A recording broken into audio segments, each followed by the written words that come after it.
eu acho que a apresentação dele vai ser bastante interessante conversei um pouquinho aqui do conteúdo, vai sanar várias dúvidas e curiosidades que vocês vêm perguntando, tinha na caixinha, muito sobre os cílios, sobre a construção, sobre a montagem, comparações com o VX. Então, ele vai direto nesse ponto. O Regis tem grande experiência aqui. Na verdade, é sempre assim, quando a gente precisa de alguma ajuda mecânica, elétrica, qualquer tipo, pergunta para o Regis. Então, Regis, obrigada. Bom, gente, então, assim, a apresentação, na verdade, é um Frankenstein. Vocês vão ver que tem slide em português, slide em inglês. Então, são várias junções de tópicos diferentes. Mas a ideia é que vocês saiam daqui com uma pincelada do quão difícil é fazer essa máquina, caso vocês venham a utilizá-la no futuro, que vocês deem valor àquele fóton que está saindo lá na abertura, né? Porque realmente é uma máquina bastante complicada. Então, a ideia é tentar... Não vou entrar em detalhes, não vão ter equações, não tem nada difícil de acompanhar. A ideia é dar um banho de fotografias e de detalhes da máquina para vocês perceberem o que está por trás de uma fonte de luz síncrotron dessa, né? Eu gosto sempre de começar, na verdade, com uma aplicação de luz síncrotron, que é uma que eu fico surpreso, e toda vez que eu mostro, eu continuo surpreso. Isso aqui é um pedacinho de coisa que qualquer um teria jogado fora, certo? Isso aqui, né, parece mais um número 2 do que qualquer outra coisa, todo mundo teria jogado fora. Mas é um papyrus que foi encontrado na cidade de Herculano, do lado de Pompeia, e que foi queimado pelo Vesúvio. Então, é um pedaço de papel enrolado de 2.000 anos de idade, né? Você não tem nada para fazer com isso, você não pode nem respirar perto dele. Mas o pessoal da SRF, na França, usando a técnica, né, de tomografia, contraste de fase, de raio-x, eles vão escaneando a amostra, vão mudando a profundidade de foco e vão achando as letrinhas, escrito num pedaço de papel de 2.000 anos.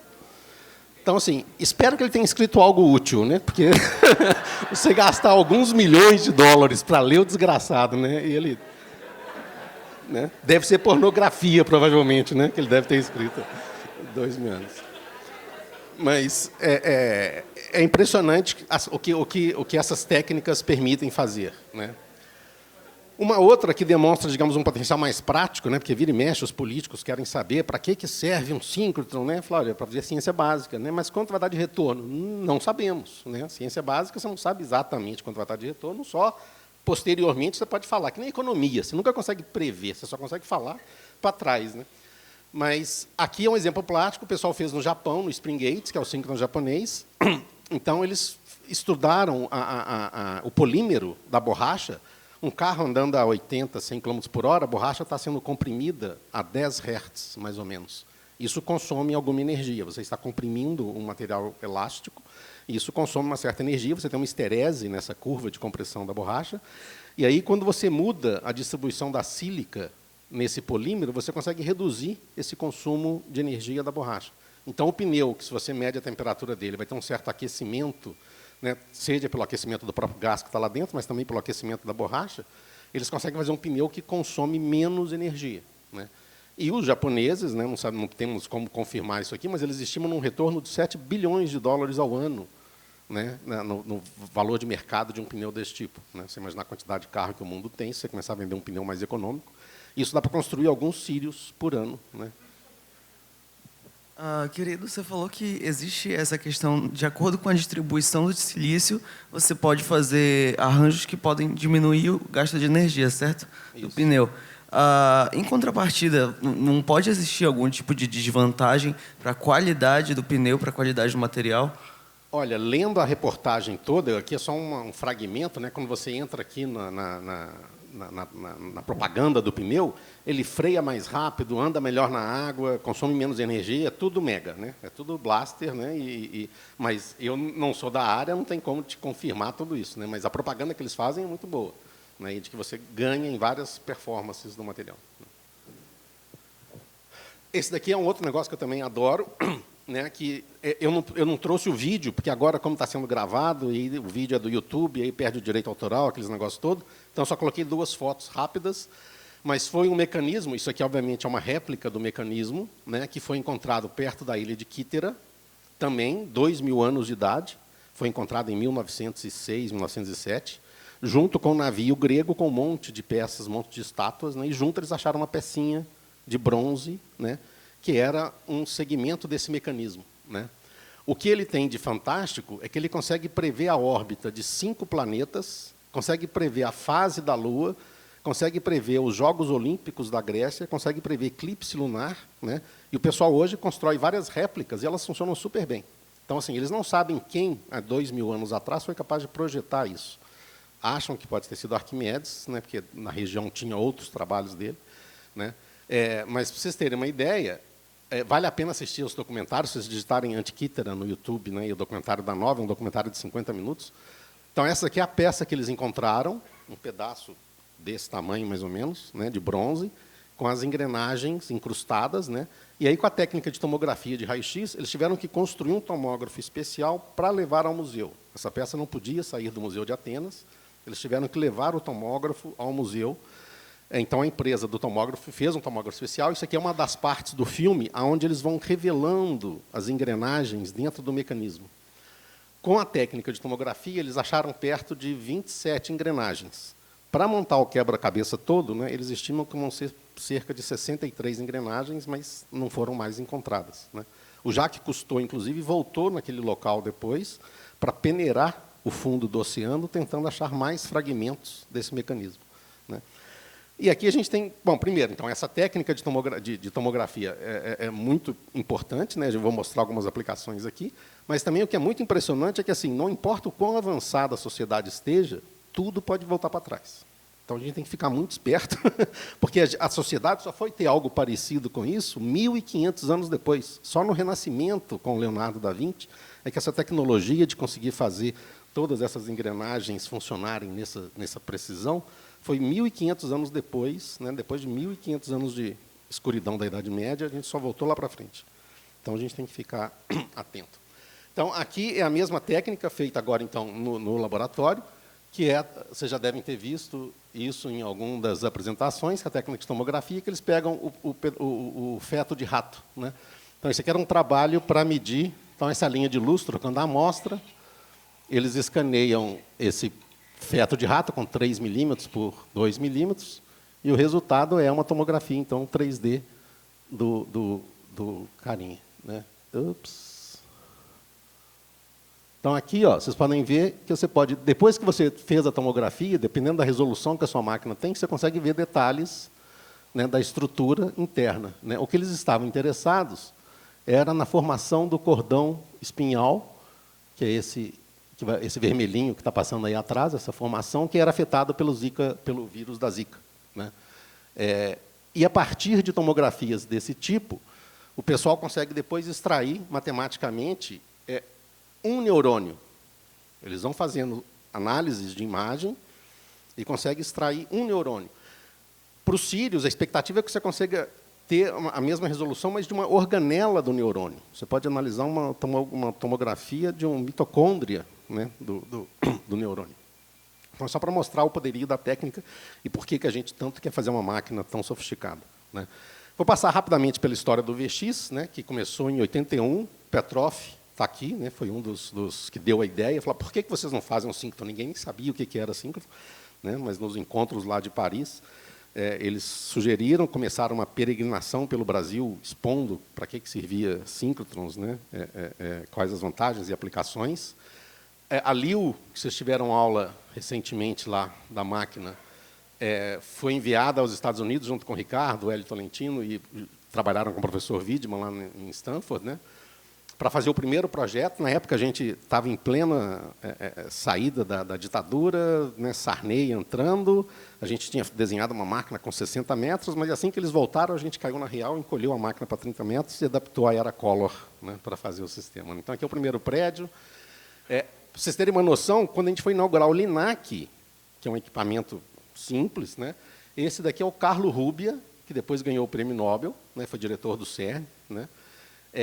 E, na época, tudo que a gente fosse inaugurar, a gente tentava atrair a máxima atenção possível, que era a única forma de sobreviver, né, num país com inflação já que já estava 30% ao mês, 40% ao mês, né. Então, naquela época, a gente conseguia atrair, esse aqui era o diretor do CNPq, né, o Silon, que foi o diretor do laboratório, na inauguração do Linac, no outro prédio ainda, né? Aqui é o campus, vocês veem aqui aquela curvinha de baixo, a árvorezinha do refeitório, ela está perdida aqui, uma das arvorezinhas está até hoje aqui. Aqui, em 95, quando a máquina estava sendo montada, em 96 a gente teve o primeiro feixe, em 97 a gente abriu para os usuários, né? 2001 a gente instalou o booster, que ela começou sem o booster, a gente injetava direto do Linac na máquina principal, né? Depois a gente começou a comprar os dispositivos de inserção. O primeiro a gente comprou dos Estados Unidos, o segundo a gente fabricou aqui no laboratório, o terceiro a gente comprou da Rússia. Eles mandam 17 russos para instalar o equipamento. Vocês não fazem ideia o que é entrar numa sala de reunião com 17 russos. Eles não tomam banho. É impossível de ficar na sala, sabe? Então, o argumento dele sempre ganha, porque você concorda e sai da sala rapidamente. E não tem jeito, né? Em 2010, a gente passou o anel para estado sólido, a parte de geração de radiofrequência, né, passou a ser estado sólido. Isso foi uma parceria que começou com o Soleil, na França. A gente tinha uma certa autonomia, mas foi uma parceria bastante frutífera, e a gente construiu as duas torres, né? 2018, a gente, então, atingiu 17 linhas de luz, né? Não chegamos a ocupar 100% da máquina. 2019, ele vai ser desligado daqui a pouquinho, daqui a 2 semanas, né? Então, foram mais ou menos 6 anos de discussão e pré-projetos, 10 anos de construção e 20 anos de upgrade de operação, um pouco mais de 20 anos de upgrade de operação. Isso aqui é um ciclo típico desse tipo de máquina, né? E aí, uma das grandes méritos dessa máquina é que a gente fez muita coisa aqui dentro, né? Então, tem prédios aqui, né, que é onde foram fabricados todos os ímãs, as bobinas que vão nos ímãs foram fabricadas aqui, as fontes de corrente foram fabricadas aqui dentro, as câmaras de vácuo foram fabricadas aqui dentro, os guias de onda de radiofrequência foram fabricados aqui dentro. A gente teve que inventar maçaricozinhos aqui que faziam a solda que a gente precisava. Aqui está o Hélio desenvolvendo um monocromador de raio-x. Então, muitos dos componentes foram literalmente fabricados aqui, porque era uma máquina relativamente pequena, né? Então, essa daqui é a máquina. Na época, né, de 87 a 97, a gente gastou perto de 35 milhões de dólares, né, corrigido para hoje, seria aí uns 65 milhões de dólares, né, com a inflação do dólar, né? É uma máquina bastante robusta, ela funciona, do tempo que a gente promete que ela vai funcionar, ela funciona 97,5% do tempo, né? Recebe mais ou menos 1.500 usuários por ano. A curva de usuários, né, dos 1.000, aqui no caso em 2018, né, foram total 1.680, 1.400 do Brasil, 270 de fora. A Argentina é a grande fornecedora de usuários externos. São Paulo faz 50% do tempo nacional e 50% da ciência do país. Então, a gente mais ou menos tem um gráfico. O laboratório pode se chamar de laboratório nacional, porque ele mais ou menos espelha como a ciência é feita no país, né? Essa distribuição aqui é mais ou menos como a ciência é feita no país, né?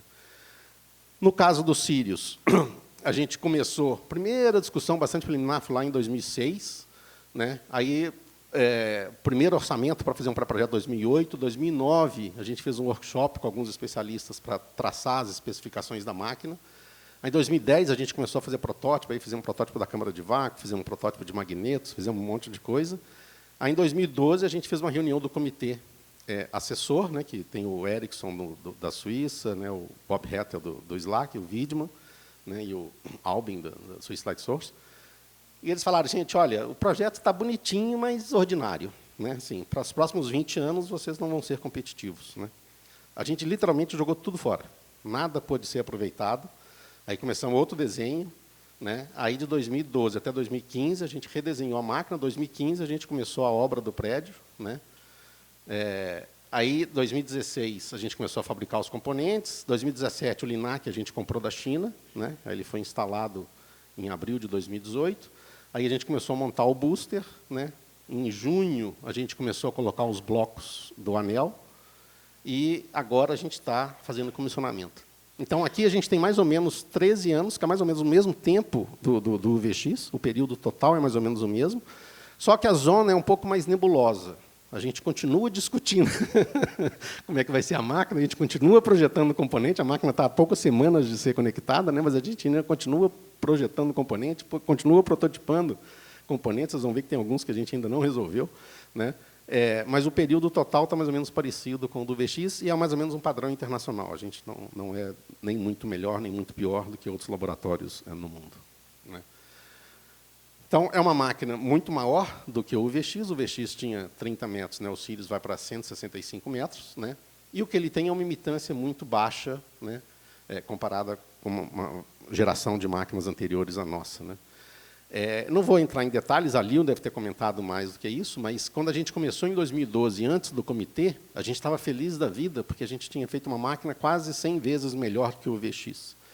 E o comitê falou, olha, isso daí não é ainda bom o bastante. Né? Basicamente, o que fez é que você tem que mudar a quantidade de ímãs, aumentar bastante a quantidade de polos. Né? O espaço entre eles vai ficando cada vez mais crítico, cada vez mais apertado, né? E vai otimizando a máquina. A versão final está com 0,25 nanômetros radianos. Eu já vou comparar com outros países. Né? Então, assim, existia uma topologia de máquina, né, que quem tinha mais dinheiro fazia máquina maior, conseguia imitância menor. Então, aqui eram máquinas de circunferência já em quilômetros. Né? Você conseguia uma imitância menor. O Dieter Einfeld publicou em 96 um artigo sugerindo novas topologias de ímãs, né, que permitiriam baixar bastante a imitância. E foram necessários 20 anos para que a primeira máquina usasse essa nova topologia, que foi o Max, na Suécia. Né? O Sirius está sendo a segunda máquina. E aí todo mundo começou uma corrida desenfreada para passar para esse novo patamar, para essa nova topologia de máquina. Na verdade, o pessoal já está até chamando agora de uma nova linha aqui, porque nessa corrida desenfreada para sair daqui para cá, o pessoal acabou estudando tanto o assunto que já estão pensando um passo além, e a nova geração já nem vai ser sobre essa linha, já vai ser sobre uma linha mais baixa ainda aqui. E o pessoal, às vezes, usa o Sirius como exemplo. Então, os alemães põem no relatório deles. Né? Até o Brasil tem uma máquina melhor do que a nossa. A gente precisa de dinheiro para fazer. Então, agora a gente é citado como... Né? Não é possível que aquele Pangaré vá ultrapassar o nosso, né, puro sangue aqui de corrida. Né? Então, eles usam, e realmente, tem uns 10 projetos no mundo para atualizar as máquinas para essa nova topologia. Né? E o que significa, de certa forma, essa nova topologia? Né? Então, a gente fala que ela é multiband achromatic, você aumenta bastante o número de dipolos. Né? Ou, também, a gente já está chegando no limite de difração dessas máquinas. Né? Duas coisas desencadeiam rapidamente. Primeiro, você precisa de campos magnéticos muito intensos com alto gradiente do quadrupolo. Você precisa focalizar o feixe com muito mais força. Né? E você precisa de altíssima estabilidade, porque você tem uma máquina de baixa imitância, o feixe é muito pequeno, e qualquer sacudida de um feixe que é muito pequeno já é uma coisa que atrapalha bastante o feixe. Então, você precisa de uma estabilidade muito grande e precisa de gradientes grandes. Para você fazer o gradiente grande, você precisa diminuir a abertura dos magnetos. Então, o quadrupolo, por onde o seu feixe vai passar, não pode ter uma abertura de 50 milímetros, tem que ter uma abertura de 28 milímetros. Né? A sua chance de você conseguir injetar o feixe, né, quando se fala a abertura dinâmica da máquina, a chance de você injetar o feixe fica muito mais apertadinha, porque você tem que conseguir fazer a órbita com muito mais precisão na hora que o feixe está entrando na máquina, senão a máquina não aceita aquele feixe. Né? E você tem fatores de amplificação muito grandes. Um quadrupolo ele é uma lente. Né? Se você aumenta bastante a intensidade dele, é como se você aumentasse bastante a força da lente. Quando ele sacode, o feixe sacode multiplicado por esse fator que ele está amplificando. Então, um quadrupolo com fator de amplificação 50, se ele mexe 1 micron, o feixe lá na frente pode mexer vários microns, 50 microns, 100 microns. Né? Então, isso torna a máquina... Você precisa de muito mais estabilidade. Então, novamente, isso aqui leva à estabilidade dos berços. Né? Essa small, né, a abertura dos magnetos ser pequena, significa que a câmara de vácuo também é estreita. Como você tem muitos ímãs, você não tem como colocar bomba de vácuo em todos os lugares, porque é tudo muito apertado. Então, você tem que desenvolver câmaras com filme interno para que a própria câmara seja uma bomba de vácuo. Né? Você precisa de ter um sistema de injeção especial que não faça o feixe deformar demais na entrada. Né? Você precisa de um sistema de correção de órbita muito mais rápido, né? Eletrônica para corrigir a órbita muito mais rápido. Né? E essa questão da estabilidade, tanto dos berços quanto das fontes. Né? Porque você errar um ímã que tinha 50 milímetros por 1/100º mecanicamente é um erro percentual diferente de você errar aquele mesmo ímã que tinha só 28 milímetros, né, pelo mesmo 1/100º. A tolerância mecânica de fabricação começa a ficar muito mais crítica. Né? Então, a situação toda fica mais complicada. E, por isso, se gastou 20 anos até alguém conseguir fazer uma máquina, ter coragem de gastar esse dinheiro para fazer uma máquina com essa nova topologia, né? Os Sirius, então, como eu disse, são 165 metros. A gente tem um Linac diferente dessa máquina, né? O Linac está no mesmo plano da máquina. Aí a gente tem a linha de transporte que injeta no booster. O booster está preso na parede. Ele não precisaria ser desse tamanho. Muita gente faz o booster menorzinho, faz um booster preso aqui dentro, né? A gente acabou que, assim, como a gente tem que ter alta estabilidade térmica dentro do túnel, então todo o túnel já estava, digamos, pronto em termos de estabilidade mecânica e estabilidade térmica, a gente achou melhor estender o booster, gastar mais magnetos para fazer o booster longo e colocar ele dentro do mesmo túnel do acelerador. Aí depois a gente tem a linha de transporte que sai do booster e injeta no acelerador, e aí a gente tem o anel de armazenamento, né, que é o acelerador principal, da onde vão sair as linhas de luz, né?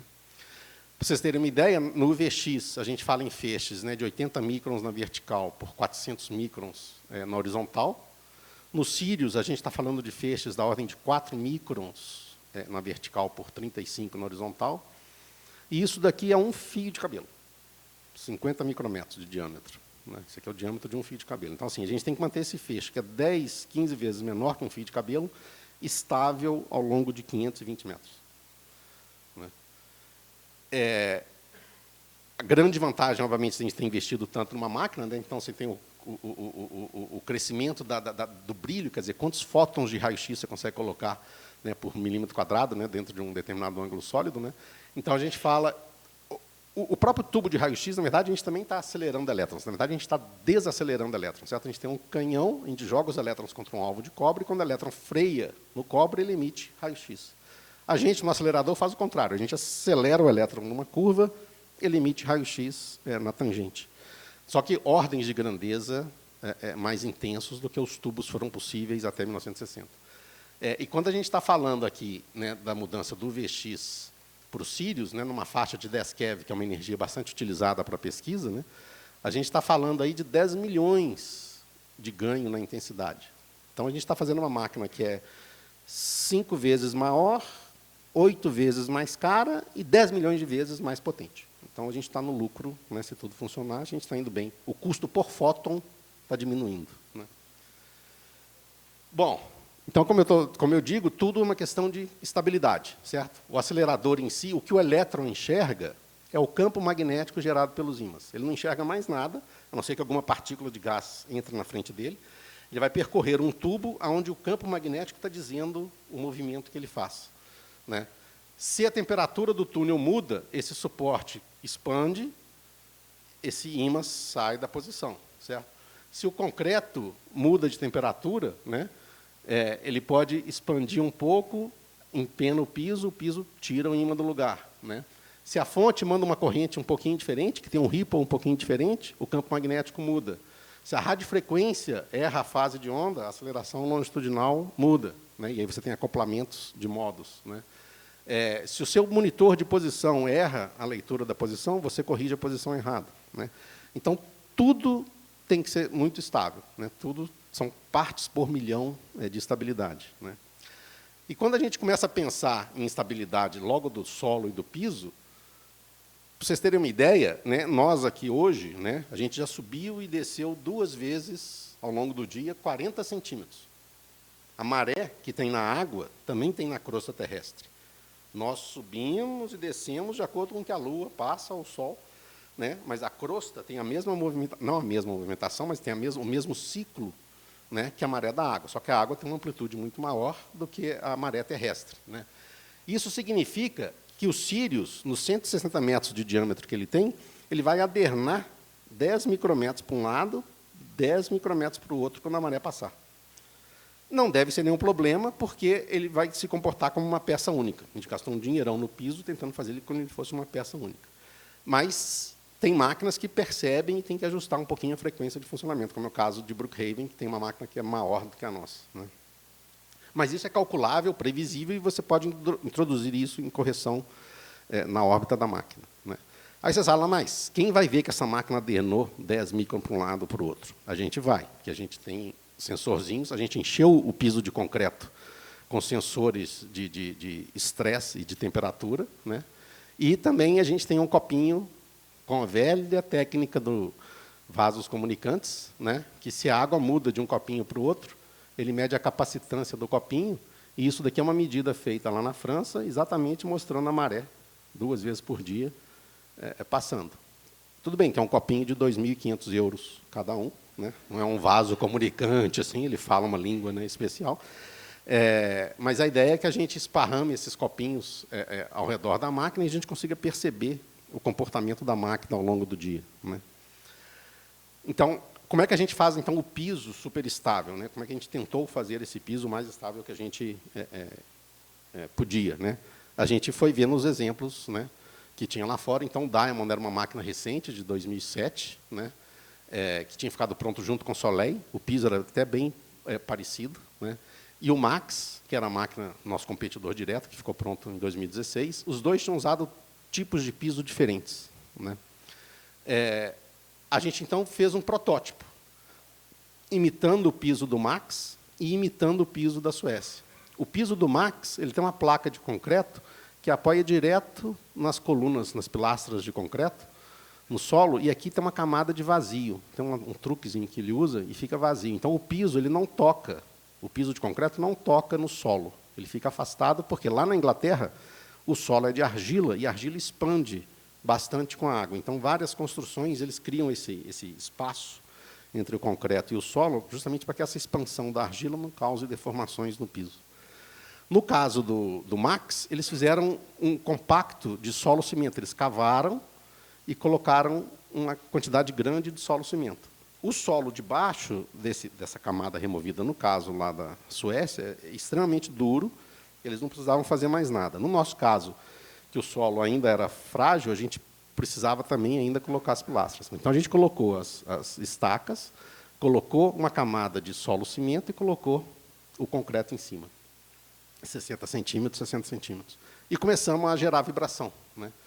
A vibração principal que a gente fazia era a vibração fora do piso, né, que seria efeitos de carro passando, qualquer coisa acontecendo fora do acelerador, a vibração que vem pelo solo, né? E aí a gente punha o medidor antes do piso, o medidor sobre o piso, né? O medidor antes do piso, o medidor sobre o piso. E não deu muita diferença, né? Você gerava pancada aqui, a atenuação daqui para cá e daqui para cá era tipicamente de 5, 4.7, 5, 5.6, tanto na vertical quanto na horizontal. Então, para frequências externas, os dois não apresentaram uma diferença significativa de comportamento, né? Mas, quando a gente gerou a pancada sobre ele, então a gente colocava o sensor aqui e aqui, né? Ou então aqui e aqui, e dava pancada numa extremidade, e dava pancada para o outro lado. Então, isso aqui eram vibrações geradas sobre o piso, né? Aí a diferença foi significativa. Então, aqui, o preto é o que a gente media, né, a 6 metros de distância, né, que era aquele sensor que estava no meio, né, e aqui a 12 metros de distância. O preto era o que o Diamond enxergava e o vermelho era o que o Max enxergava. Então, veja que a atenuação do Max foi muito maior, né?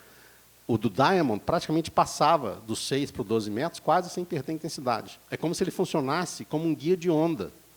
Ele estava apoiado nessas estacas, né, mas é como se ele se comportasse como guia de onda e a vibração percorria ele com uma certa qualidade. E aqui é como se ela fosse sendo dissipada, a frente de onda fosse sendo dissipada só lá dentro, né? Então, o vermelho, o sinal, caía bastante. Então, a gente adotou esse modelo para fazer o Sirius, né? E aí, na nossa configuração final, a gente fez 3 metros de solo-cimento. Sob o acelerador, a gente colocou 1.500 estacas, né? A gente não quer ter que ficar realinhando o acelerador muito frequentemente, né? A gente não precisaria, digamos, colocar estacas nas linhas, porque esse tipo de solo já é bom, e se a linha tiver algum desalinhamento, ao longo de uma semana, ao longo de um mês, isso não é tão grave, porque você normalmente tem que realinhar o experimento a cada troca de amostra, a cada troca de experimento, você meio que realinha, né, a linha. Então, a gente não colocou estacas aqui debaixo, né? Mas essa é a configuração final. A gente fez um piso aqui, então, de 90 centímetros debaixo do acelerador.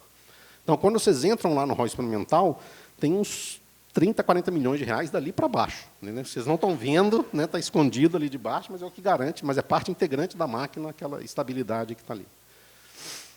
Então, essa é a configuração final. E aí também tem outro truque, que é o seguinte: o prédio ele tem um anel externo, né, e tem um anel interno.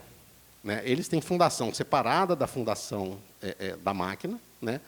E eles têm e aí o telhado ele apoia só nesse ponto, em cima de sapatinhas de borracha. Então isso atenua parte da vibração do vento no telhado, é atenuada pelas sapatinhas de borracha que tem aqui em cima prendendo o telhado aqui. E as forças que esse binário recebe são transformadas mais em forças verticais do que em forças de torção. Se eu só tivesse um jogo de pilastra, as forças do vento iam gerar momento fletor na base. E isso é mais fácil de transmitir para o piso da máquina. Quando eu faço binário, né, tanto fora quanto dentro, essas forças acabam sendo transformadas mais em forças verticais, e isso é bem fácil de ser contido pela estaca, né? Mais fácil de ser contido pela estaca. Então, esse anel externo, então eles estão isolados do piso da máquina, né? O telhado vibra aqui, e quase tudo que a gente prende aqui, a gente tenta usar amortecedores para evitar de gerar vibração. E a passarela também, ela vai desse anel para esse anel, apoiada em sapatinhas de borracha também, para que não passe vibração para esse piso, né? Mesmo assim, a gente tem que pedir para ninguém correr na passarela. Então, isso aqui é quando a obra estava começando. Aqui estão as sapatinhas de borracha que seguram a armação metálica do telhado, né? Depois vem a cobertura da telha e estava sendo feito o anel externo, o anel interno. Bom, parte importante dos... Agora, então, são vários componentes do acelerador. Não vou gastar tanto tempo assim. Os magnetos a gente pediu para que fossem feitos pela WEG. No começo eles não queriam, mas depois eles se convenceram de que eles seriam capazes de fazer. Eles construíram lá dentro uma sala exclusiva para a fabricação dos magnetos, né? Com a mesma máquina de medição que a gente usa aqui. Então, a medida que eles faziam lá da mecânica do ímã, a gente podia confirmar na nossa máquina aqui. Esses são os magnetos do booster, né, que é o quadrupolo, o sextupolo e o dipolo. Você vê que é um ímã laminado, né, parafusado, né, mas aqui tem uma tecnologia grande, porque ele tem 1,20 m de comprimento. Se eu coloco esses parafusos na posição errada, na hora que eu aperto, ele empena para um lado, empena para o outro. Então, a gente gasta um tempão fazendo simulação para que a distribuição de pressão ficasse uniforme e pudesse manter esse ímã paralelo certinho, né? E ele é só parafusado, né? Então, assim, ele tinha que aguentar todo o manuseio só com atrito entre as lâminas. Então, a gente teve que medir esse atrito, desenvolver técnicas, né, para fazer a medição, para saber a taxa de compressão, desenvolver maneiras de apertar sem torcer, e ainda assim o pessoal não acreditava. Então, a gente teve que pegar 1 metro de lâmina, apertar, andar em cima, para o pessoal ver que, olha, fica rígido bastante, né, aguenta o transporte, aguenta tudo. E aí a gente acabou fabricando os ímãs do booster. Assim. Aí, para vocês terem uma ideia, o quadrupolo do anel, você tem que pegar 4 partes, né? Cada parte dessa é formada aqui por lâminas de 0,5 milímetro. Você tem que pegar 4 partes dessa, colocar as 4 partes juntas, né? Então, você tem o erro de construção de cada uma, tem um erro de junção de cada metade na outra, e aqui, e mesmo assim, se eu medir o centro desse ímã em relação a essa superfície de referência, a gente teve um standard deviation de 2,7 microns. Isso é impressionante, é um ímã muito bom, né? São lâminas soltas, não tem solda, não tem cola, não tem nada, é só parafusar, montar, né? Tudo muito bem feito. E aí eles mediam e aí garantiam a qualidade, né? Mas você vê que a quantidade de parafusinho para apertar, para ele ficar paralelo certinho, é grande também, né? Esse aqui é o sexto polo, ele ficou bem feio, porque ele está cheio de pontinha, mas a razão dessas pontinhas é de que essas duas pontas, ele tem simetria 6. O quadrupolo tinha simetria 4. Se na simetria 6 você coloca 2 pontas, ele passa a ter uma simetria 12, que também tem um múltiplo de 4. E aí, justamente, essas 2 pontinhas aqui são idênticas a essas 2 pontinhas do quadrupolo, e eles, então, encaixam da mesma forma no berço. Aqui é um modelo mockup, né, mas é só para mostrar que esse cantinho aqui, quando ele senta aqui, o centro dele é idêntico ao centro do quadrupolo. Então, apesar dele ficar feio por causa dessas pontinhas, ele é exatamente igual, né, essa simetria 4 artificial dentro do sexto polo é exatamente igual à base do quadrupolo. Então, eles sentam no berço, né, exatamente na mesma linha. Esse é o dipolo, né? Aí tem dipolos que usam 2 bloquinhos, como esse da foto, ou dipolos que usam 3 bloquinhos, né, que seria um terceiro bloquinho colocado aqui. E esse é o dipolo central, quando a gente olha para a combinação inteira, né, tem um dipolo aqui que é especial, que é o dipolo, que é o BC, que tem um campo alto no centro, né, que é justamente esse campo alto aqui, e esse inteirinho feito em magneto permanente, né? E ele tem um sistema de água, porque o magneto permanente ele é sensível à mudança de temperatura. O campo que ele gera é um pouquinho diferente se a temperatura muda. Então, eu tenho que ter uma água que estabiliza a temperatura dos magnetos para que o ímã fique estável e a integral de campo fique sempre correta, né? Aqui é um laboratório, não sei se vocês chegaram a visitar, mas aqui é como é que a gente mede os ímãs. Então, isso aqui é um berço suíço, né? A gente fala berço porque ele é um sistema de medição magnética, né? Custa €500 mil, né? Os suíços não se preocupam em dar descontos, né? Qualquer um que chegar lá fala, a gente tem a fila de clientes já garantida para os próximos anos, quer, não quer, não quer, mas a gente não negocia preço. Esse carrinho de granito desliza em cima de um colchão de ar, aqui em cima, então ele tem uma precisão de movimento, né, em toda a extensão dele de 8 microns. Isso aqui é uma pedra de granito única, vinda da África do Sul. E por que é da África do Sul? Porque ela tem baixas características de absorção de água, porque se o granito absorve água, ele empena, e ele tem baixo componentes de ferro dentro dele que não afetam o magnetismo, né? Então, se você chega com ímã nele, não gruda vários granitos, se você chega com ímã, gruda no granito, né? Então, é um granito especial e é um bloco único, polido, e esse carrinho desliza aqui em cima. Então, é um super equipamento que é importante para a gente medir todos os ímãs que a gente usa aqui. O sistema de injeção, aqui já está entrando um pouquinho de detalhe da máquina, né? Mas se vocês olham que isso aqui é uma representação, um diagrama da máquina, o feixe armazenado está vindo aqui assim, e aqui são os diferentes ímãs, né, que o ímã tem, que o acelerador tem. Quando eu estou chegando com o feixe que eu quero injetar na máquina, né, o feixe está chegando pertinho, aqui ele está bem próximo, eu tenho que dar um peteleco nele, ele vai entrar na máquina, ultrapassar a órbita ideal, voltar, passar mais uma vez, até que ele estabilize e junta com outro feixe, e aí os dois continuam e eu consigo aumentar a corrente da máquina. Essa operação de injeção significa que eu tenho que dar um peteleco nesse feixe aqui, sem que o feixe que está aqui perceba. Porque quando eu aplicar o campo aqui, esse também vê o campo, os dois vão fugir, e aí o feixe armazenado perde. Então, eu tenho que ser capaz de aplicar um campo magnético nesse cara, sem perturbar esse, né? Aqui, se vocês perceberem, eu estou falando de 8 milímetros. Esse feixe está parado a 8 milímetros desse outro feixe. Então, para isso, eu preciso de um ímã. Para chegar até ali, o ímã já foi ficando sofisticado, porque eu já tinha que gerar o campo em alguma região sem perturbar o feixe armazenado. Então, aqui é a câmara, né, do feixe armazenado, e esse daqui é um ímã que a gente chama de septon, né? A gente dá um pulso de corrente nessa chapa de cobre aqui, eu gero o campo aqui, mas não perturbo esse daqui, porque tem uma série de blindagens magnéticas. Mas aqui eu ainda estou a 20, 30 milímetros de distância. Aqui é relativamente fácil de fazer, né? O duro é quando chega no outro ímã, né, que eu estou só a 8 milímetros. Então, eu tenho que gerar um campo aqui, né, a 8 milímetros de distância, sem perturbar o campo aqui. Então, o campo que eu gero é sem perturbar o feixe que está armazenado, né? Isso é feito numa câmara de cerâmica, porque eu tenho que dar um pulso super rápido, e se eu tentar usar uma câmara metálica, ela blinda a passagem do campo por ela, então a câmara tem que ser de cerâmica, e é uma câmara delicada, né, porque ela tem uma distância que os fios têm que estar do interior pequenininho, né? Então, assim, é uma peça frágil, né, que foi desenvolvida numa empresa lá de São Carlos. Tudo deu errado, né? Várias delas não funcionaram, né? Então, a gente vai tentando. Essa aqui é a configuração que a gente está trabalhando agora. Então, para vocês verem que a gente ainda está desenvolvendo o Sirius, né, que ele ainda não está pronto, a gente ainda está sofrendo um pouco, né? Mas, basicamente, o que a gente tem é isso. A gente tem um bloco de cerâmica, que a gente faz dentes, né, no qual a gente passa o fio. Aí, nessas bobinas, eu vou gerar um campo para baixo, nessa para cima, e no centro o campo é zero. Então, a 8 milímetros eu tenho o campo que eu preciso, do outro lado não tem feixe.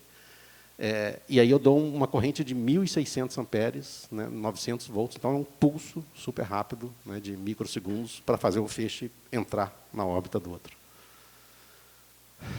Os berços a gente gastou um tempão também estudando, como eu falei, né, o interior da máquina, a estabilidade que a gente demanda, né, é o conjunto da obra, não adianta eu fazer, né, o piso, a gente teve que gastar um dinheirão, aí depois você tem que fazer um bloco, e tem que fazer o suporte, tem que prender os magnetos corretamente, porque qualquer coisa que sacudir aqui, né, o feixe vai perceber e, às vezes, vai ser amplificado, né? Então, a gente começou estudando o que o mundo, né, estava fazendo em termos de berço, né, várias tecnologias, várias topologias, né? olhamos as frequências de vibração, né? No nosso solo, né, a gente tem tipicamente de 0 a 100 Hz, você vai ter uma certa curva característica de frequência existente, acima de 100 Hz fica muito pequenininho, vai ter picos próximos de 30, 40 Hz. Né? Então, a gente tinha que construir um berço que fugisse dessas frequências. Né? Então, a gente olha o que o pessoal faz. Né?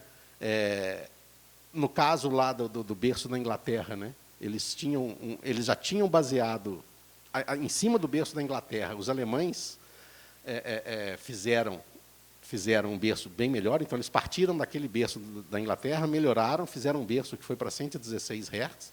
Aí a gente partiu desse berço dos alemães, começamos a fazer uma série de análises, né? Achamos um software lá bem interessante, que ele comia a sua peça, você põe as condições de contorno que você queria, eu quero tanta força aqui, tal resistência aqui, tal deformação aqui. Aí o software ia comendo a peça até atingir a sua tolerância. Aí, quando a gente fez isso, ficou um berço muito estranho. Né? Aí a gente acabou retrabalhando, ficou mais estranho ainda, porque fazer coisa redonda é mais difícil, mas a gente foi aumentando a frequência do berço, né? E, no final, ele ficou com esse formato de golfinho, que a gente fala, ele tem essa barriga no meio aqui e tudo mais. Né? Mas o berço, né, e até com magnetos em cima, o magneto sozinho, a gente também estudava como prender, para que ele não tivesse frequências de vibração. Né? E aí, você tinha que colar esse berço, então a gente teve que desenvolver a cola, que é uma cola de 5 gigapascal, né, de resistência à compressão. A gente teve que desenvolver um nivelador, que era um nivelador que ia manter a rigidez, que eu tenho que ajustar esse berço com micrometros de precisão, mas ele não pode ser um ponto fraco de, na hora de ter ressonância, esse dispositivo de movimento ser o ponto fraco do sistema. Né? Otimizamos o berço e otimizamos a maneira de prender. Né? Então, a gente teve 260 Hz na vertical, o primeiro módulo na vertical foi para 260 Hz, e na horizontal, 152 Hz. Então, assim, é o conjunto magneto, berço, suporte, coisa mais rígido do planeta. Né? Então, assim, para aceleradores, né? Comparado com aquela tabelinha ali que eu mostrei. Então, realmente, assim, mas todo o conjunto da obra que importa. Cada detalhezinho que você esquecer aqui, o sistema pode ficar fraco. Né? A massa dos ímãs foi reduzida, foi o mais leve que a gente conseguiu fazer. O centro de massa dos ímãs sentado no berço foi o mais baixo que a gente conseguiu fazer. Esses suportes foram polidos um a um, para que aumentasse a área de contato de cada superfície. Né? Então, tem bastante tecnologia aqui. A gente precisa de 220 conjuntos desse, né, para o acelerador todo. Né?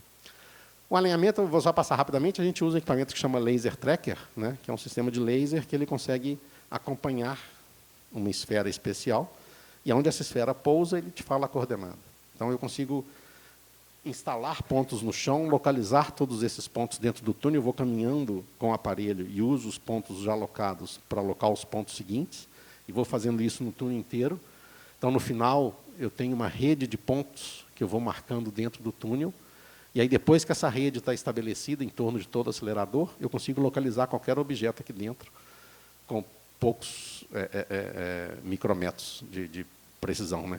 E a distância entre um quadrupóleo e outro da maneira como eles assentam no berço, tem que ser melhor que 40 micrometros, não é melhor que um fio de cabelo. E de um berço daquele para o outro berço, tem que ser menor que 100 micrometros. São 2 fios de cabelo. Para a gente acertar a geometria da máquina, a gente tem um pilar central, não sei se vocês, quando visitarem lá o interior da máquina, e a gente tem 5 aberturas no túnel que permite a gente enxergar dentro do acelerador para a gente corrigir a circunferência da máquina. E os copinhos, aqueles copinhos de nivelamento, a ideia é prender ao redor da máquina, e depois, se a linha de luz tiver dinheiro para comprar os copinhos dela, ela pode instalar copinhos para medir a posição da linha em relação à fonte dentro da máquina. O sistema de vácuo também foi desenvolvido, então, especialmente, como eu falei, o tubo, ele é um tubo de cobre, 25 milímetros. Dentro do cobre, a gente tem que fazer uma deposição de neg, que é uma liga especial que, depois de ativada, ela funciona como uma bomba de vácuo. Então, isso é feito em toda a extensão do acelerador. O tubo tem que ser refrigerado, porque a potência lá dentro do feixe passando, a incidência da luz síncrotron na parede, tem que refrigerar. Em alguns lugares, a gente tem que substituir o cobre por um aço inox de 0,3 milímetros, porque a gente vai ter uma corretora rápida para tentar fazer correções rápidas da órbita, e essa corretora rápida não passa pelo cobre, então tem que ser um material diferente, que é o aço inox. Né? tem um monte de simulação térmica para saber aonde o feixe está batendo, se a refrigeração vai ser suficiente, que temperatura que vai atingir. A gente tem que fazer essa deposição de neg, né? E tem hora que a câmara é especial, porque o feixe acumulado está fazendo a curva, e aí a luz começou a sair, então o formato começa a ficar esdrúxulo, né? E aí para fazer a deposição começa a ficar mais complicado. O pessoal teve que desenvolver uma série de equipamentos. Então, aqui são os fornos que a gente utiliza para fazer a deposição desse filme. Então, toda a infraestrutura, né, a gente teve que montar no laboratório, a técnica de limpeza dos tubos, né, a montagem desse sistema aqui, primeiro na horizontal, depois ele entra dentro do forno, né, o desenvolvimento do forno. Aqui são testes, né, do mock-up para saber se tudo ia dar certo. A gente está terminando a montagem essa semana, de fechar todo o Sirius. O booster já está fechado há bastante tempo, no Sirius a gente deve terminar no final de semana que vem. Então, assim, foi um longo aprendizado. A gente teve que mandar uma equipe de técnicos para o CERN aprender a fazer essa deposição desse material dentro da câmara. E um detalhezinho que essa câmara tem que ter é que o interior dela tem que ser muito suave, né? Quando você fala em um feixe de elétrons percorrendo uma estrutura metálica, forma-se o que a gente chama de carga-imagem, certo? Então, o elétron está correndo aqui dentro, mas você tem uma carga positiva correndo pelo lado de fora, né? Se você tem um degrau na sua câmara, quando essa carga passa, ela induz um sinal nessa descontinuidade que teve aqui, né, nesse degrau que teve aqui. Se está tudo simétrico, essa perturbação que você gerou, que ela permanece durante algum tempo, na hora que o elétron passa, isso aqui permanece ressoando nesse cantinho aqui, né? Se o elétron está centrado, tudo certinho. Mas se ele não está, essa perturbação é diferente, ela perturba o pacotinho que está vindo atrás. E aí você começa a bagunçar a sua máquina inteira. Então, o interior da câmara tem que ser o mais suave possível. Só que eu tenho perto de 800 peças diferentes, parafusadas umas nas outras, né? E aí, então, o truque para fazer, por exemplo, duas junções, né, que você vai juntar um tubo de cobre no outro, né, a gente coloca um anel de cobre e faz esse anel um pouquinho menor, o diâmetro da metade um pouquinho maior do que os dois. E na hora que eu comprimo para vedar o vácuo aqui e aqui, ele estufa um pouquinho e fica rente à parede de cobre. Então, é coisa de 5 centésimos que a gente faz diferente aqui, mas na hora que a gente monta e aperta, o interior fica muito mais suave, né? Os bellows, né, que são a parte flexível, também tem um monte de truquezinho para tentar fazer o interior dele ficar super suave. Ainda assim, ele pode encolher um pouquinho, pode torcer um pouquinho, né? Então, assim, foram 3, 4 anos de desenvolvimento até a gente conseguir obter todos os parâmetros que a gente precisava para esse sistema funcionar desse jeito. As fontes não é a minha praia, né, mas a gente acabou fabricando com a WEG também. Então, a WEG fabricou a maior quantidade de fontes, né, que são as fontes de 10 amperes.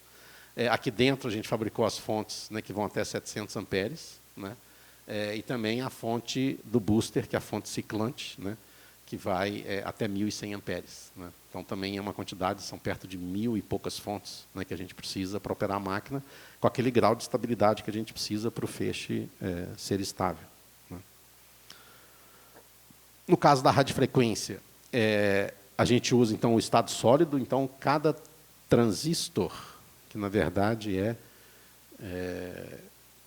esse carinha que está soldado aqui, esse cara, então, eles foram... Cada transistor desse consegue amplificar, né, no comecinho, em 99, né, eles amplificavam 230 watts, agora eles já estão em 600 watts, já tem módulozinhos, transistor de 1.200 watts. O que eu preciso fazer é que eu preciso colocar um monte desses aqui, somar tudo até obter os 50.000 watts que eu preciso. Então, primeiro eu pego um sinalzinho de referência, divido, né, eu vou dividindo esse sinal, aí eu passo nesse bando de amplificadores, cada amplificadorzinho desse daqui amplifica 600 watts, aí eu começo a somar, e aí no final aqui eu tenho a soma total de 60 kW. Então, eu entro aqui com 20 watts aqui, divido tudo, passo nos amplificadores de estado sólido, e no final eu tenho 60 kW aqui. Isso aí se aparenta com isso daqui. Cada painel desse é uma placa dessa aqui, cheia de amplificadores. Né? Então, aqui é a placa, é a torre para o booster, que a gente precisa de uma peça só, de 50 kW, e essa é a torre do anel. A gente precisa de 8 unidades de 60 kW. Né? O sistema de controle, a gente adotou a BeagleBone Black como parte principal, que é uma placa comercial de $30, e desenvolveu os shields, né, que são as peças que se acoplam a ela para fazer as leituras de 18 bits, fazer leitura de temperatura, fazer comunicação. Né? Essa máquina ela tem mais ou menos 10 mil parâmetros que a gente tem que ler ou controlar. Né? E isso é feito com um sistema de controle desse tipo. O monitor de posição. Por melhor que eu faça a mecânica, por melhor que eu faça o piso, por mais que eu gaste dinheiro com isso, ainda assim as coisas vão mexer, vão vibrar. E aí a eletrônica consegue fazer uma melhoria, que nem as câmeras atuais, que você pode tá tremendo assim, que ela corrige a imagem para você, porque ela usa eletrônica para medir a sua vibração e corrige a imagem de acordo com a vibração. No Synchrotron é a mesma coisa. Se a gente está medindo a posição do feixe e está vendo, né, que ele está errado, a gente pode ler e corrigir. Para ler a posição, a gente usa esse carinha, que é um carinha que tem 4 antenas. O feixe que está passando aqui dentro, ele é um feixe pulsado, são os pacotinhos de elétrons, ele gera um sinal em cada uma das antenas. Comparando as antenas, eu sei se o feixe está um pouco para cima, um pouco para baixo, um pouco para a esquerda, um pouco para a direita. Eu estou falando isso em micrometros. Né? Esse cara aí é isso daqui.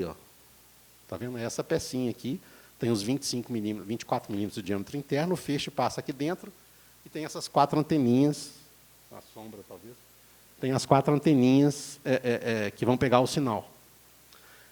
Essa anteninha, que tem esse pino aqui em cima, ela tem que estar isolada desse corpo. Esse isolamento é feito com uma cerâmica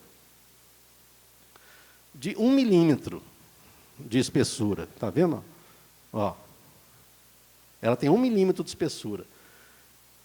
Cada cerâmica, cada monitor desse, são 4 cerâmicas dessa.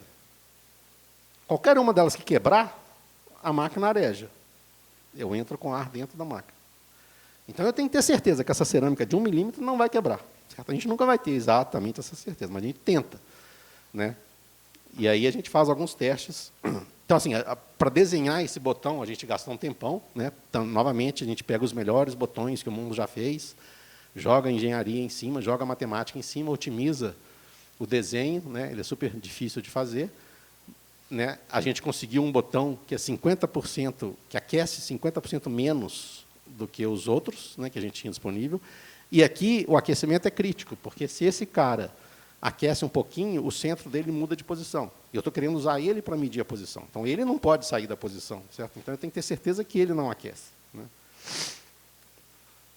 E aí a gente pegava... Então, essa aqui é a cerâmica que eu estou falando. Ó. Esse aqui é o pino da antena. Ele é brasado aqui, não toca aqui. Né? Ele está isolado dessa região por essa cerâmica. Isso aqui é 1 milímetro. Né? E aí a gente pode aplicar até 45 quilos antes de quebrar. Então, a gente testava cada um com 10% disso, só para saber. Eu não posso riscar o fósforo para testar o fósforo, mas eu posso aplicar pelo menos 10% da força para saber que ele não estava completamente solto. Mas, ainda assim, pode ser um problema. O SRF teve problemas, não na cerâmica, mas no próprio metal, que eles tiveram vazamento pelo próprio metal, né, microfuros que eles tinham no metal. E a gente tem 160 caras desse na máquina. Então, a chance, nós temos quase 800 cerâmicazinhas dessa para estar errado, né? E é um problema grave. Né?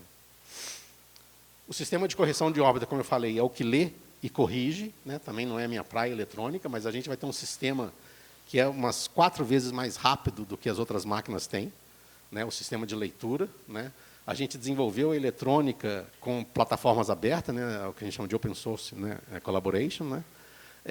A gente faz inversão de sinal para que os cabos não afetem tanto a coisa, usa o protocolo, o bastidor micro TCA. Então, foi toda uma eletrônica desenvolvida aqui, com programação de FPGA, para fazer a leitura rápida e atuar nas corretoras rápidas. Né? Nas linhas, não vou passar demais, mas só para mostrar que a gente vai estar com essas 13 linhas, né, esperamos até o final de 2021, talvez. Algumas máquinas, algumas linhas vão ser transferidas do VX para lá. O ondulador é uma peça que a gente ainda não sabe como resolver. Né? Assim, a gente tem alguns protótipos, estamos ainda aprendendo a fazer a operação. Esses protótipos custaram, eu acho que 2 milhões de reais cada um. Quanto que foi? Acho que 5 milhões, 2 unidades. Né? Ou 3 milhões, 2 unidades. Eles são peças importantes para linhas de luz. Né? mas a gente está comprando 2 unidades de fora e estamos desenvolvendo os modelos que a gente quer usar aqui dentro, né? Esse é o monocromador, que é o que vai selecionar a energia do feixe. O que ele tem de novidade aqui é o grau de estabilidade que ele tem. São 2 cristais de silício que você tem que pôr dentro dele. O feixe bate no primeiro, você escolhe a energia, bate no segundo e o feixe volta a ficar paralelo. Esse cristal, o segundo cristal, tem que estar perfeitamente paralelo ao primeiro, e a estabilidade dele determina a estabilidade do feixe lá na frente, né? E esse número aqui é de 5 a 10 vezes melhor do que qualquer outro monocromador que tinha sido fabricado até então, né? 18 nanoradianos de estabilidade num segundo cristal significa que se o feixe estivesse batendo nesse cristal e o feixe estivesse indo lá em São Paulo o feixe ia caber dentro dos fone de ouvido, do furinho de fone de ouvido do seu celular. Ia dar 3 milímetros de oscilação a 100 quilômetros de distância daqui. Então, é um carinha super estável. A gente fez em parceria com uma empresa holandesa, gastamos aí 1,5 milhão de euros até agora, né, no desenvolvimento, mas é um domínio inteiramente nosso, é um produto do LNLS, né, e o mundo inteiro agora está de olho nesse monocromador. Bom, para terminar, isso aqui nem vou mostrar mais, que é a construção do LINAC. Vocês, não sei se vocês tiveram chance de entrar dentro do túnel, mas esse aqui é o estágio atual de montagem, né, de todos os ímãs do anel. O booster está preso na parede aqui, né, esse aqui visto da outra posição. Aqui é instalando aquele dipolo central, né, que tem aquele campo mais alto, né, no meio, como estava sendo colocado no berço. Aqui é onde o feixe de elétrons continua aqui e a luz começa a sair por essa câmara aqui. Então, isso aqui, quando o pessoal estava montando essa câmara de vácuo, a gente teve que abrir os ímãs, né, instalar a câmara de vácuo, né, depois fechar os ímãs. Aqui a linha de luz, que vocês vão visitar lá. Esse aqui é um detalhe do prédio, só para mostrar que a gente tem 2 tanques de água gelada. Então, durante a noite, o sistema de ar-condicionado gela a água e armazena aqui. E aí, durante o dia, fica um pouco mais fácil para as máquinas operarem, porque a gente usa água gelada acumulada para sistema de ar-condicionado. E aqui a gente tem essa piscina, na verdade um tanque, né? E tem mais 2 do lado de fora, cada um tem 1 milhão de litros d'água. Quando chove, a gente tem que ser capaz de armazenar pelo menos uns 40 minutos da tempestade para evitar de jogar água na rua, porque senão a área que a gente impermeabilizou é tão grande que se a gente pegar toda essa água e jogar na rua, a gente tem um pesqueiro lá embaixo, né? Aí os peixinhos vão sair tudo nadando mesmo lá embaixo. Então, a gente tem esse tanque aqui dentro e tem mais 2 tanques lá de fora para coletar a água do telhado e depois soltar mais lentamente. Aqui é a sala onde vão ficar a parte de criogenia, né, a parte de liquefação de hélio, os tanques de hélio vão ficar posicionados aqui. E aqui é uma salinha onde tem os geradores de energia a diesel para alimentar os sistemas de emergência. Não dá para alimentar a máquina, mas dá para alimentar os subsistemas de emergência funcionando. E aqui é onde ficam os chillers que refrigeram a água. Então, essa é uma vista do interior. E aqui são aqueles monumentos centrais que eu falei. Tem um monumento bem no centro, e ele tem 5 portinhas que permitem enxergar dentro do anel para fazer o alinhamento, né? Essa é a máquina, a foto que vocês viram agora, né? E aqui, então, só para mostrar os valores, certo? Então, a gente está falando agora de uma máquina de 500 milhões de dólares, né? 520 milhões de dólares, sendo que o prédio é uma parte mais significativa, perto de 200 milhões de dólares para o prédio, 120 para as 13 primeiras linhas, 110 nos aceleradores, 60 milhões, né, nos recursos humanos, e a gente tinha investido 30 milhões construindo prédios, comprando máquinas, né, para fazer os dispositivos, né, que foram instalados nesse campus para providenciar. Então, esse orçamento foi feito há 4 anos atrás e ele foi relativamente cumprido com uma certa qualidade rara. E a grande diferença, agora sim, a gente não pôde fazer tudo aqui dentro, como vocês viram, os magnetos a gente fez na VEG, né, as cerâmicas a gente fez na Ingeser, os berços foram na JPHE, a Termomecânica em São Paulo desenvolveu cobre especial para a gente, a Toyomatic usinou aqueles niveladores super complicados para a gente tem hoje empresas que a gente pode comprar câmaras de vácuo super sofisticadas. Então, a gente dependeu de uma infraestrutura no país para fornecer componentes que foi bastante diferente do primeiro, que a gente pôde fabricar tudo aqui dentro, né? E a gente diz que a gente gastou do dinheiro daqueles 520 milhões de dólares, né, 86% foi gasto no país, né? Bom, para terminar, tem um aplicativozinho, Pocket Sirius, que depois vocês podem baixar.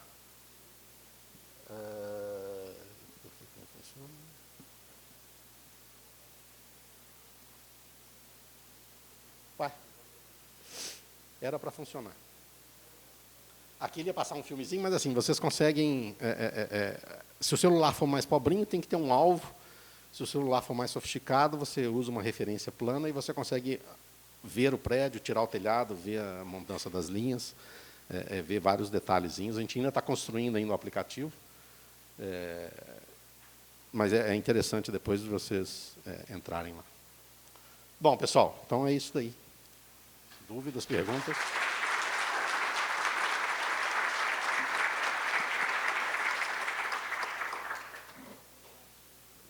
Temos tempo para perguntas. Aqui, eu já tenho uma aqui na frente.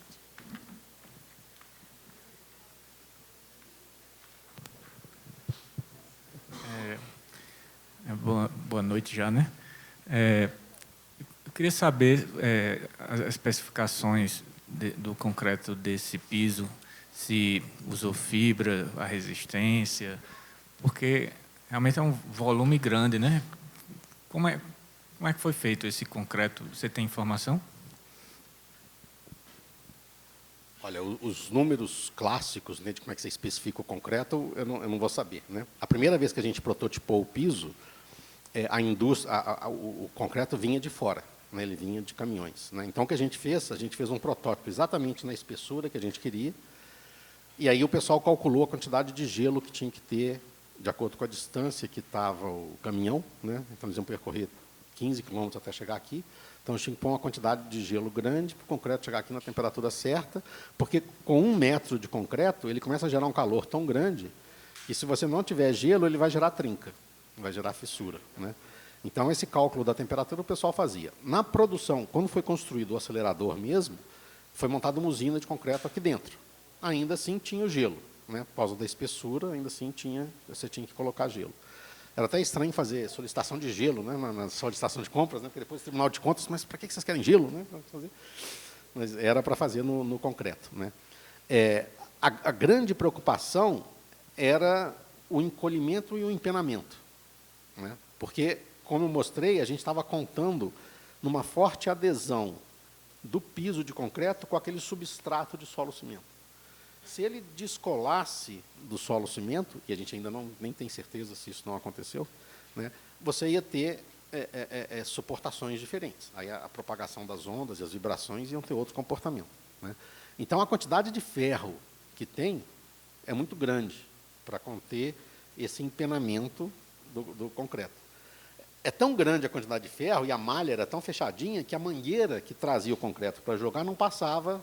Né? Então, eles tiveram aqui, depois que fez o protótipo e descobriram que isso não ia dar certo, no prédio principal, eles cortavam janelinhas e punham reforço em volta para o bico passar e poder jogar o cimento lá em cima.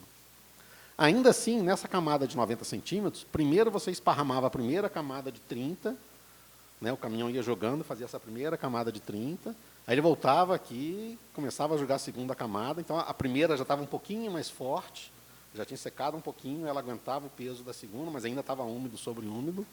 Aí esparramava a segunda, depois voltava e esparramava a terceira. A gente chama de pano, né? Cada pano desse tinha 24 metros. 24 por 13 por 90 de profundidade. Então, a gente fazia, a ferragem era contínua, era uma só, passava por vários panos, mas o concreto a gente fazia 24 metros, pulava 2 metros, fazia 24 metros, pulava 2 metros, e deixava 60 dias para encolher e para ceder um pouquinho no chão. Aí a gente pegava e concretava essa gaveta, fechando um pedaço com o outro. Então, quando você anda hoje, não tem nenhuma emenda, não tem junta de dilatação, não tem nada. Agora ele é um monobloco de 520 metros de circunferência debaixo da máquina. Da máquina para as linhas tem uma junta, que é para a vibração das linhas, o pessoal barulhento das linhas, não gerar vibração para a máquina. E a cada 2 linhas a gente repete essa junta para evitar que um vizinho não perturbe demais o outro. Você tem que ser amigo só de um vizinho, do outro já pode ser inimigo, porque aí já tem um deles tem que cuidar muito bem, porque ele está no mesmo piso, né? Se ele bater assim, a sua linha vai perceber. Mas aí tem uma junta para outra linha, que aí impede a briga mais forte. Né? Esse projeto foi baseado em algum outro síncrotron ou foi... Não, a gente visitou bastante máquina, então a gente foi lá no Diamond, fomos lá na Suécia, vimos os prós e contras de cada um. A gente teve uma assessoria do pessoal de concreto lá de São Paulo o Paulo Bina, que é um cara muito bom em concreto, então ele orientou bastante como é que tinha que ser a liga. Eles fizeram vários testes de encolhimento para achar a liga certa, né? Então eles faziam as corpos de prova e mediam o encolhimento de cada liga, né? Então essa parte a gente até confiou bastante nos assessores da empresa de construção, né? E a gente usa fibra, eu acho que a fibra não é de metal. A gente na camada de cima acho que tem a fibra de polipropileno, né?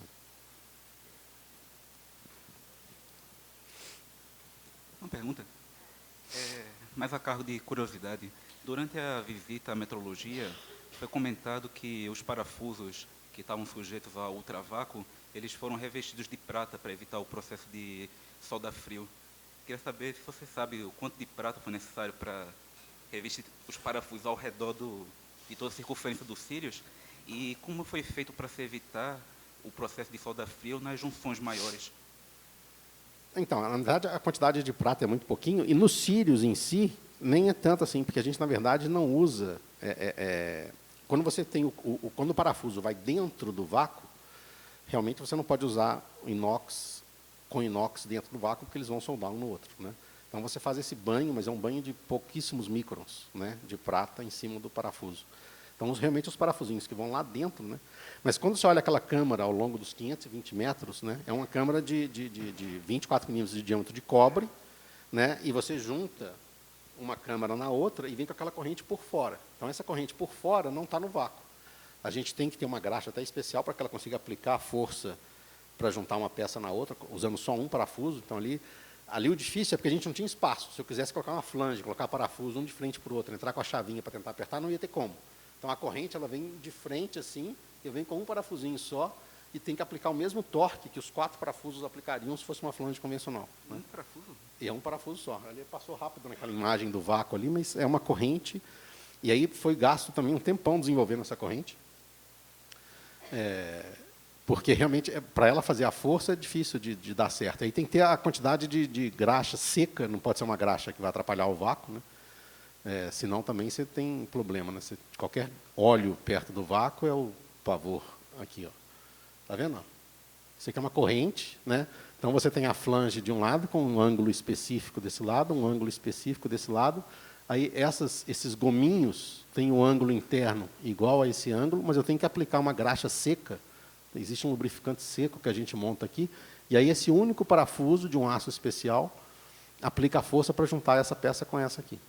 Então, nesse caso aqui, eu não tenho os parafusinhos de prata tão famosos assim. Mas se eu faço um monocromador, todos os parafusinhos lá dentro tem que ter esse banho de prata. Mas é uma quantidade pequena, assim. O filme é muito baixinho. Outra pergunta, no caso, aquele berço, ele precisou ser projetado do começo por causa das especificações de vibração do solo daqui, onde ele está instalado, ou porque os outros aceleradores não quiseram liberar o design para ser aplicado aqui no Philips? Não. A gente tinha acesso ao design de todos eles, né? A gente só quis fazer um melhor do que todos eles, né? Então, o nosso piso não é muito diferente dos outros. A gente mediu a vibração aqui, mas quase todos os pisos de aceleradores têm essa mesma curva assim, de resposta, né? Com frequências de 0 a 80, né? Até 80 Hz, né? E a gente percebeu que vários deles tinham alguns erros conceituais. O próprio Diamond, né, que tinha sido fonte de inspiração para os alemães, né, ele tinha um erro de torção. Ele simplesmente tinha uma ressonância de 19 Hz de torção. Ele era um berço mais longo, e a maneira que eles suportaram, eles colocaram um V no final, e ele podia, então, torcer lá no final. Então, assim, a gente foi vendo vários dos erros que o pessoal cometeu e foi tentando escapar de todos eles, né, para dar de tasta no muro, né? Mas, então, assim, a gente partiu das mesmas especificações e foi vendo qual era o melhor que a gente conseguia fazer. Obrigado.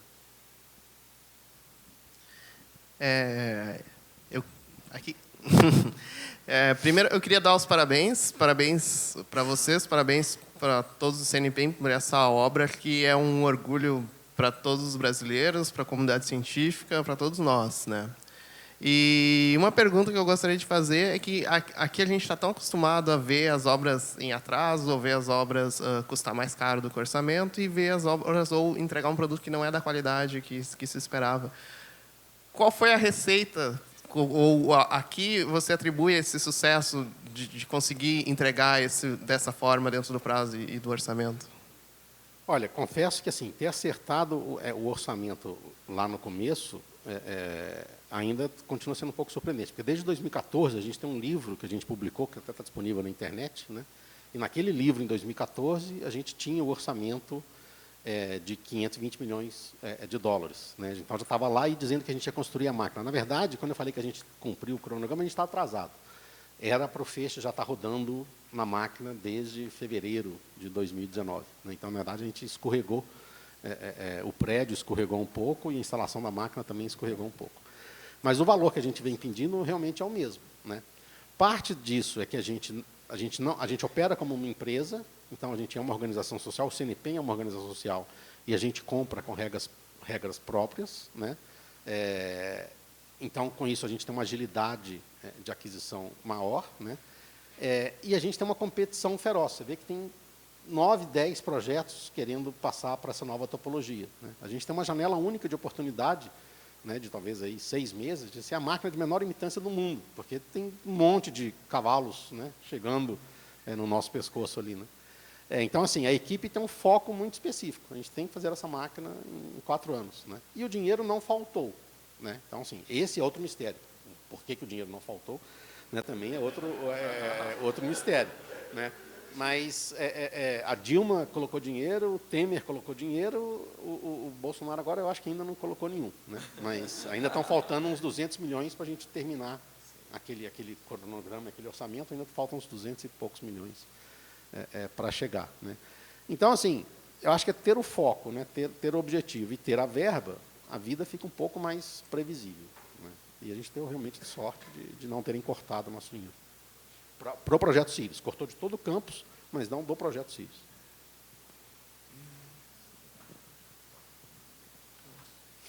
Boa noite, parabéns pela apresentação. Eu fiquei curiosa, como vocês faziam a simulação do impacto nos pisos, nos testes que vocês tinham feito? A gente chegou a fazer simulação também. Né? Tentamos até comprar um software só de simulação de movimentos na Terra, de vibração na Terra e tudo mais. Mas aquilo ali são medidas. A gente pegava uma marreta, literalmente, gerava um impacto, e aí tinha um acelerômetro que media o pulso chegando e media o pulso chegando no outro lado. Então, aqueles gráficos são resultado de medidas de impacto gerado pelas marretas calibradas. A nossa nem era calibrada na época, agora a gente até tem a marreta calibrada, que tem um acelerômetro na marreta. Né?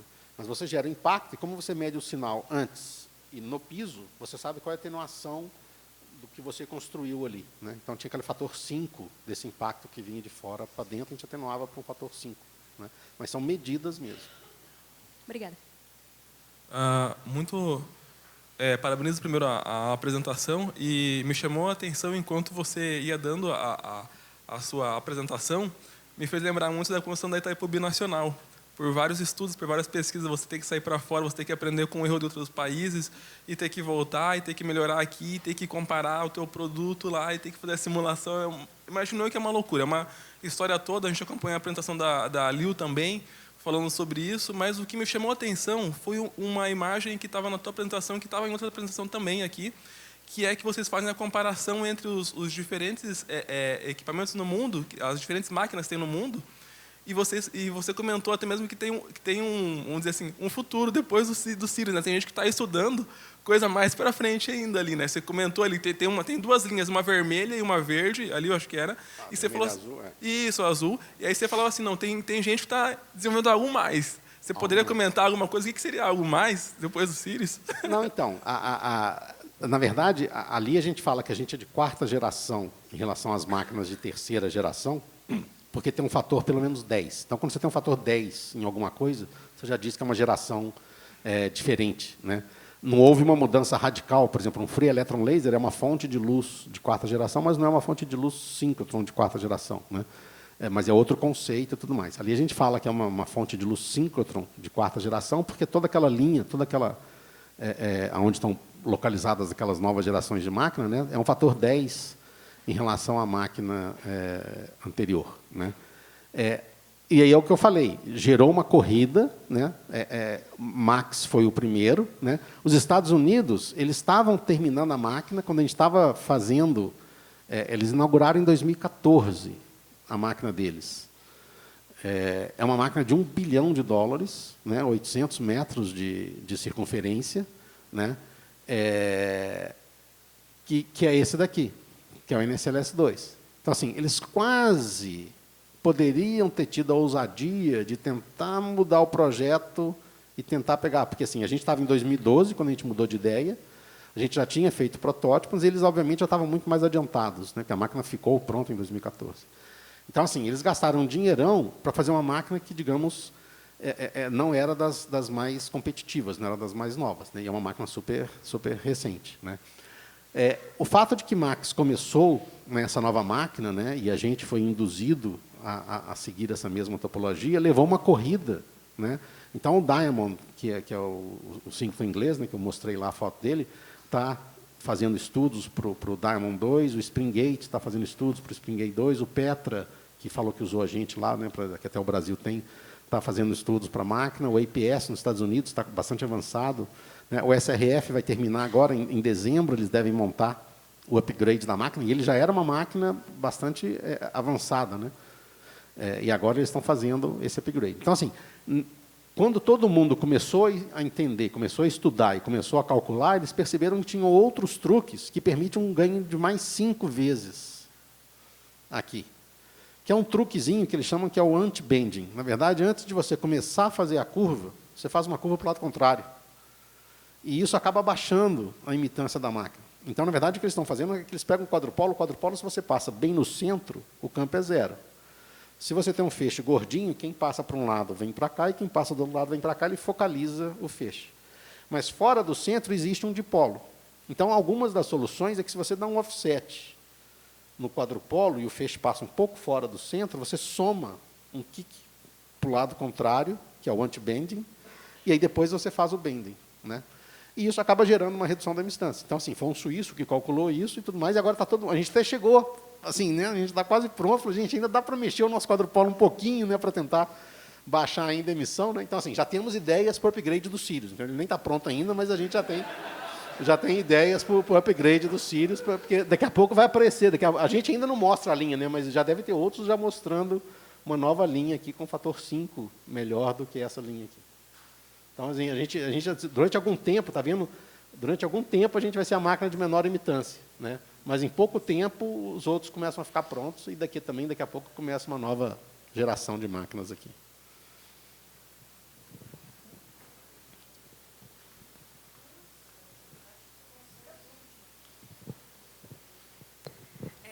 Uma pergunta mais geral, assim. Por exemplo, a gente pode se tornar usuário das linhas, mas, por exemplo, se a gente quisesse contribuir com a parte de engenharia, por exemplo, vamos supor que eu tenho uma ideia de colocar um revestimento que seja lubrificante sólido e tal. Como eu faço para interagir com essa equipe de engenharia, por exemplo? Manda a ideia para a gente. Não, mas como funciona? Meu e-mail estava lá no comecinho, você não prestou atenção, mas lá no primeiro slide tinha o meu e-mail. Se você tivesse anotado, você manda a ideia para a gente. Mas existe algum tipo de edital? Eu lembro que teve uma época que teve algumas coisas, com a FAPESP, por exemplo, uns editais...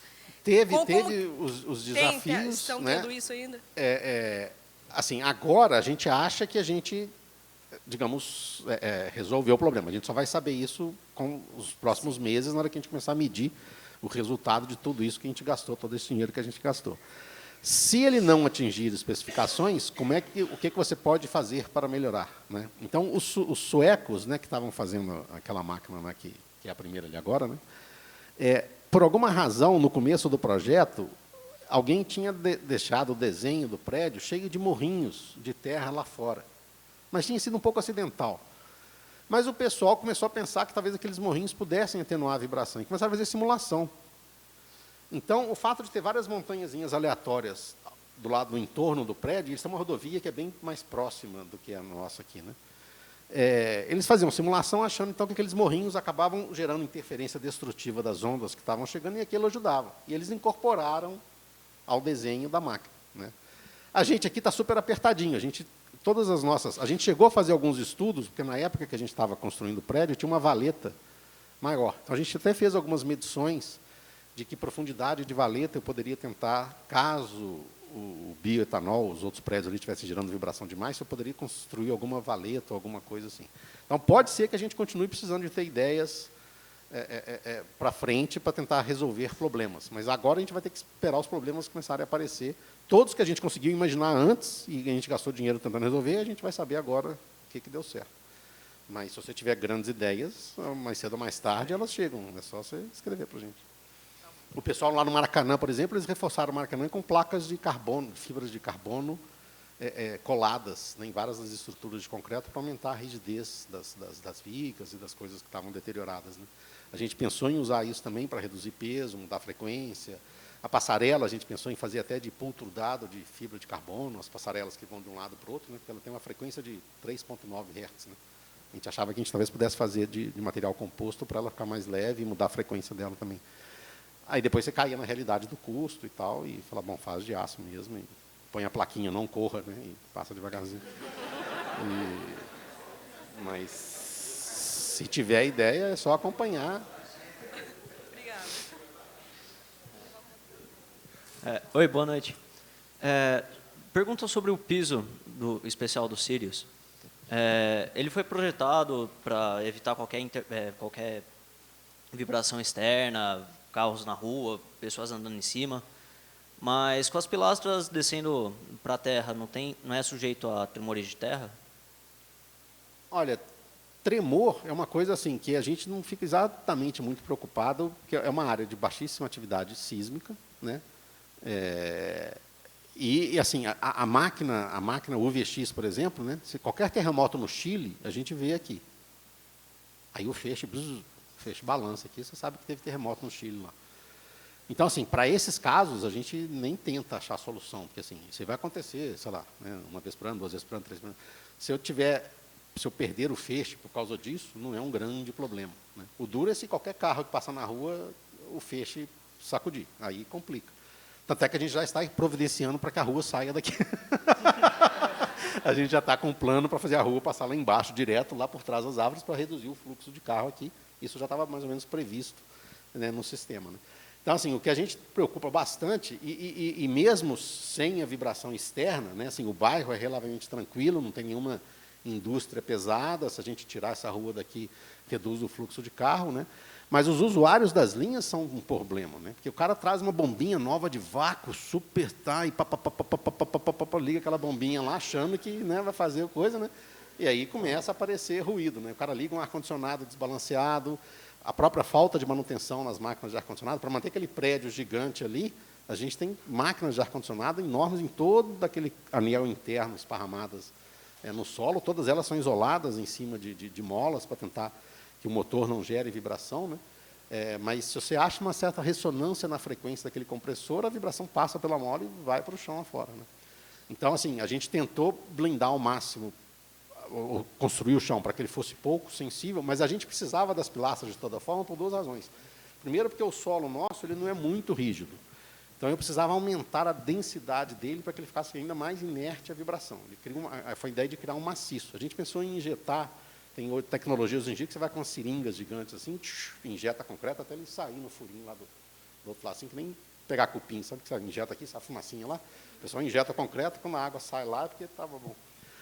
Acabou que a estaca era mais padrão, a máquina vem, faz o furinho, injeta concreto, tira e tal. Então, assim, aquela densidade de estacas aumenta bastante a rigidez daquele solo, suporta aqueles 3 metros de solo cimento e depois suporta a placa de 1 metro. Então, a gente criou uma espécie de maciço com o dinheiro que a gente tinha. A gente gastou o máximo de dinheiro para tornar o mais maciço que a gente podia aquela região do piso da máquina.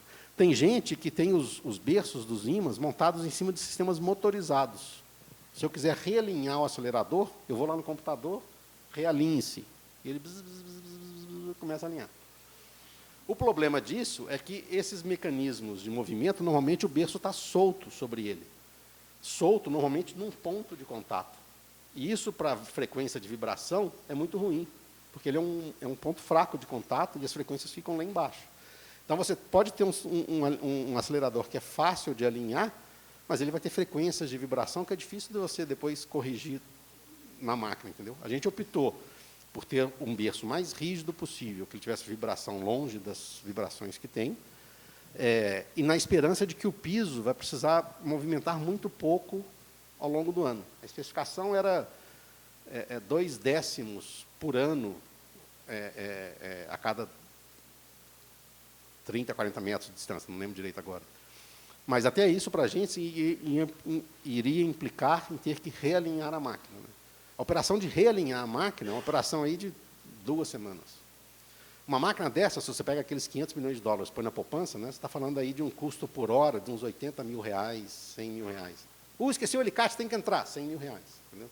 Você vai ter que desligar a máquina, desligar tudo, parar, entrar, e aí para religar é 30, 40 minutos para você colocar o feixe na corrente nominal de novo. Então, se eu tiver que realinhar durante 1 semana, 2 semanas, você está falando de valores complicados. Mas a gente optou, falou, ou ela funciona muito bem, e para isso eu não posso ter um sistema motorizado, e invisto o máximo que eu possa ter um piso estável para não precisar realinhar, né? Porque sistemas motorizados são complicados. E vários daqueles laboratórios vão apanhar bastante com sistemas motorizados. É mais uma curiosidade, assim. A gente está falando muito dos Sirius, todo mundo bem impressionado, mas você comentou que daqui 2 semanas o VX vai ser desativado. Eu queria saber qual que é a lei da morte, qual que é o futuro do prédio, da estrutura aqui, o que vai acontecer. Se vocês têm alguma previsão. O futuro do prédio realmente é aquela coisa assim, na hora que apagar a luz, cada um vai estar com uma foice e está todo mundo esperando, porque assim, tem trocentas ideias, né, para usar o prédio, para usar a coisa. Ao longo dos próximos meses, na verdade, o VX ele vai ser desligado para usuários, mas ele ainda vai ser muito usado para comissionamento dos equipamentos que vão para os Sirius. Então, várias das câmaras de espelho, detetores, né, e várias linhas que vão ser reformadas, a gente aproveita o VX, testa, então ele tem um calendário de uso nos próximos 5 meses. Né? Então, ele continua sendo muito útil para testar os componentes que vão para lá. O problema dele é que assim, ele custa perto de 100 mil reais em termos de energia elétrica por mês, né, para operar, e a equipe que a gente... Por mês? Pois é, aí colocando toda essa equipe de trabalho aqui dentro. Então, a ideia é de que a gente precisa agora acelerar a montagem das linhas, precisa de todo o corpo técnico lá, precisa testar os equipamentos para levar para lá, então não tem perna para aguentar os 2 sistemas juntos. Agora, depois, como não tiver mais nada para testar e tudo mais, aí não sabemos. Antigamente, o pessoal pensa, vamos doar para o México. O México está pensando em fazer um síncroton, por exemplo. Né? Como o pessoal, quando foi desmontar um síncroton alemão, pensou, vamos doar para o Oriente Médio. Né? Aí, depois que o pessoal senta, faz as contas, né, você fala, putz, eu vou gastar um dinheirão para construir o prédio. Vocês viram que o prédio era mais do que 1/3 do custo. Né? Eu vou gastar um dinheirão para o pessoal aprender. E, no final de 10 anos, eu vou ter uma máquina obsoleta? Né? Não faz sentido. Então, não faz sentido a gente pensar em doar um acelerador desse para outro país, porque ele vai ter um custo grande para fazer uma máquina que é muito obsoleta. A gente tem várias ideias para usar subsistemas dele. Então, acelerador linear, tem várias ideias do que a gente pode fazer, tem várias pesquisas, né, de canhões de radiofrequência, tem um monte de coisa que a gente pode fazer. A gente também pode transformar aqui num grande centro de visitantes, com peças da máquina, com detalhes das peças da máquina para as pessoas poderem visitar, né, porque o pessoal não gosta de ter muito visitante lá, porque lá vai pular e vai balançar a linha deles. Né? Mas aqui o pessoal pode pular à vontade. Então, ideias tem fazer um centro de convenções, tal, então ideias para o prédio tem. Né? Mas é o que eu falei, vai ser uma briga de foice, na hora que apagar as luzes, esteja armado. Né?